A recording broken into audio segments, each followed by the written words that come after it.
When is the last time that you truly gave yourself the space to exist in nothing?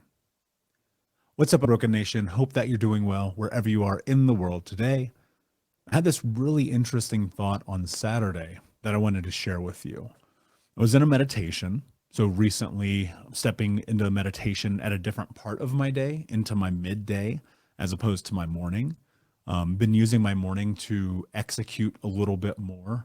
I have a little bit of a meditation. There's some calmness and quiet in my morning, but ultimately, the afternoon is where the focused meditation has come into play. And over the course of the last couple of years, one of the things that I've been doing is moving aggressively towards my goals while simultaneously moving aggressively towards rest, recovery, and relaxation. And on Saturday, in this meditation, it really hit me. I thought to myself, well, if rest is an action and it feels like a trial, do you actually need rest? And so this is a really interesting thought that I had, and it was a thought exercise. And so I got out my journal and I started writing, and I started thinking about what rest actually means and what recovery actually means and why it's so important that rest doesn't feel like, for lack of a better term, torture. Um, I know that won't apply to everyone who hears this, but for some, I know you're really going to resonate with this. For the overachiever type A's, the fast movers, like the idea of rest is absolutely petrifying. Nothing is scarier. Nothing makes you want to crawl out of your skin more than this idea of like taking a break. And I very much over the course of my life have been that person. And over, I'd call it probably the last 8 months, more so than ever. One of the things that has been incredibly important to me is taking a step back, taking inventory and giving my body exactly what it needs, and finding space in the peace and serenity of the nothingness without judgment, shame, or guilt. One of the trauma responses that many people have is this idea about perfectionism, is about moving at 100 miles an hour, accomplishing goals, creating accolades and attributes through the efforts and energy that we put into the world to effectively show that we're good enough. And that is a hard reality that even in the course of my life, I'm constantly navigating and thinking about, okay, the truth is good enough is subjective to each individual. And based upon how you feel about yourself when you go and look in the mirror, in conjunction with your actions, your honesty, your authenticity, your voice, and your truth, right? And so if you were to kind of like paint it into equation, that's what the equation would look like. And so because of that, sitting in rest for me came into this place where it was like, when I am actually executing, am I doing so without distraction, without confusion, with massive clarity, in alignment with the mission, vision, and values, and alignment with what is it that I feel like I need to do that day, and in accordance with like the checklist and the goals and so on and so forth. And what I've come to really sit in, and this is kind of a newer thought for me, and that's why I'm sounding it out with you right now, is this reality that when we make a decision to give ourselves the space to rest and recover, and it is not coming from a place of avoidance or procrastination or fear of needing to do something, which can also be procrastination with an extra level, then what happens is when you are in that place of rest and peace, there is a calmness that comes along with that. And I think one of the really interesting things to reconcile as someone who is a high performer type A is stepping back and just simply asking my body in a space of meditation, what do I need? And when I ask the question, I'm very literally saying, hey, body, what do you need? When you are in meditation, when you are in a space of calm and peace, one of the things that I have found for me, I typically will kind of go to is this idea about thinking through problems. And what I've been leaning into, especially recently, is in this space of meditation, is instead of thinking through problems, just sitting within my body. And the first time this really, really took hold for me was probably about 9 years ago when I got deep, actually 8 years ago, excuse me, when I got deep into Bikram yoga.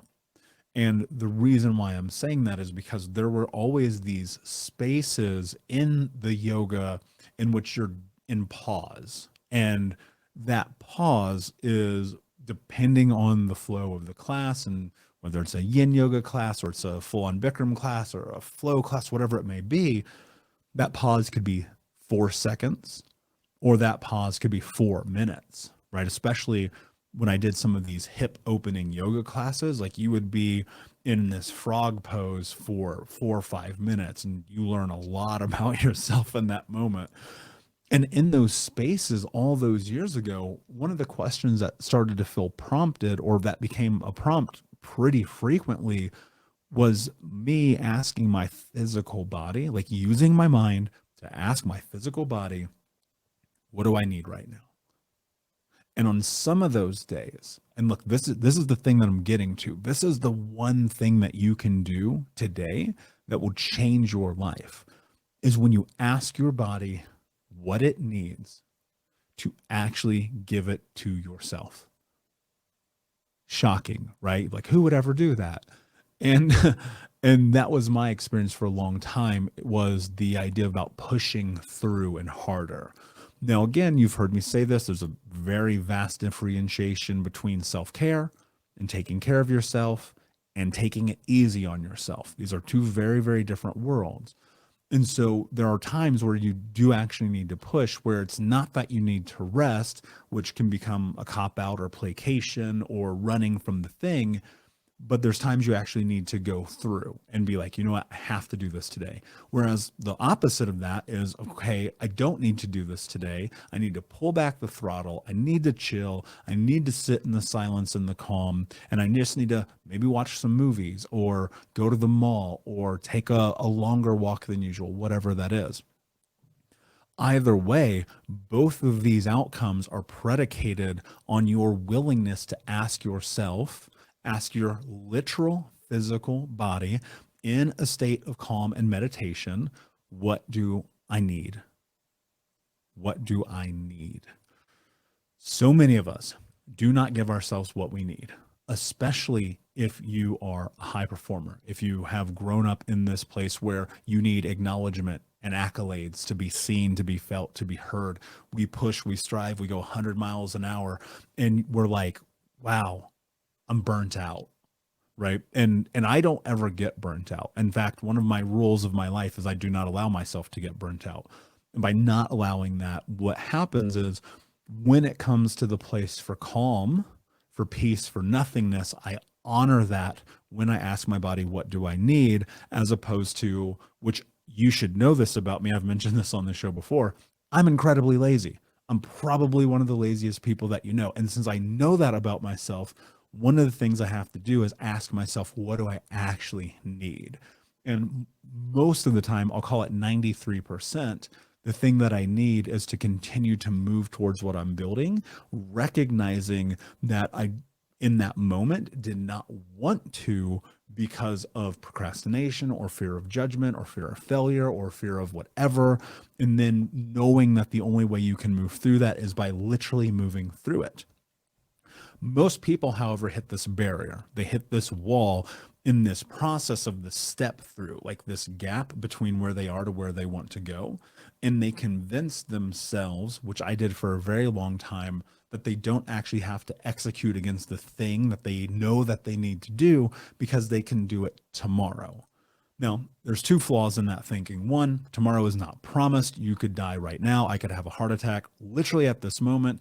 Two, understanding that every time you do that, instead of building confidence in your life, what you're actually doing is you're taking away, you're reinforcing that you actually don't matter.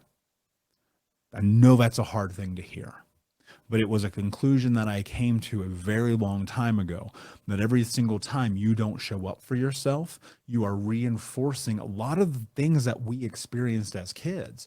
right? You're not good enough. You're not strong enough. You're not capable enough. You're never going to be successful. So why bother? Nobody cares about you. Nobody sees you. You're a loser. You're a failure. You're dumb, right? So every time we don't force ourselves through the discomfort of whether it's procrastination or fear, we're actually negatively reinforcing these old thought patterns, as opposed to in real time and in this moment saying, what do I need right now?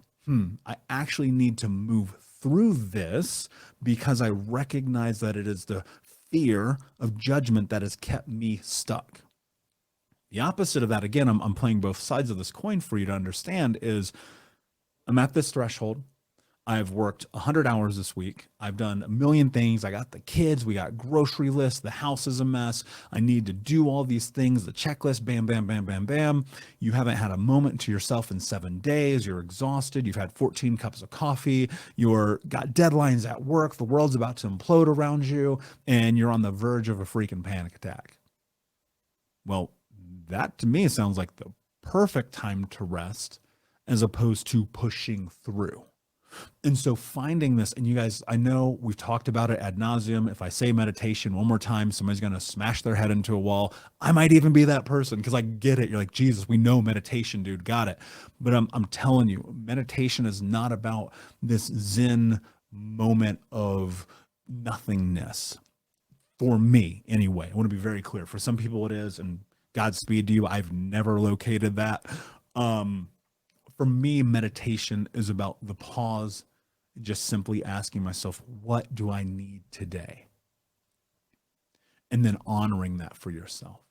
So many of us do not honor that. We do not give ourselves what we need. And I'll tell you right now, and this builds confidence on both sides, not just the execution, but the nothing. You will build confidence in honoring your truth, your authentic reality, and who it is that you are today. And instead of fighting it, let go. Instead of fighting taking the action, let go. Just take the action. Instead of fighting to do nothing, let go. Do nothing. It's fine. You're allowed to on both sides of this equation. And the only thing that you have to do is be very clear and very firm with yourself about your reality and your truth, and not argue against yourself. Trust yourself, and especially your body, in the moments in which you're told an answer to the question that you asked. And if you are willing to do that, your life will be different. And so to bring this full circle, as I was sitting there on Saturday, the truth that I realized is one of the greatest reasons that I've grown that in the way that I have is because of what I just laid out for you. It's the honoring the truth of the reality of ourselves. And don't run from it. Don't hide from it. Of course, there's days you're not going to want to do shit, and there's days you're going to want to take on the world.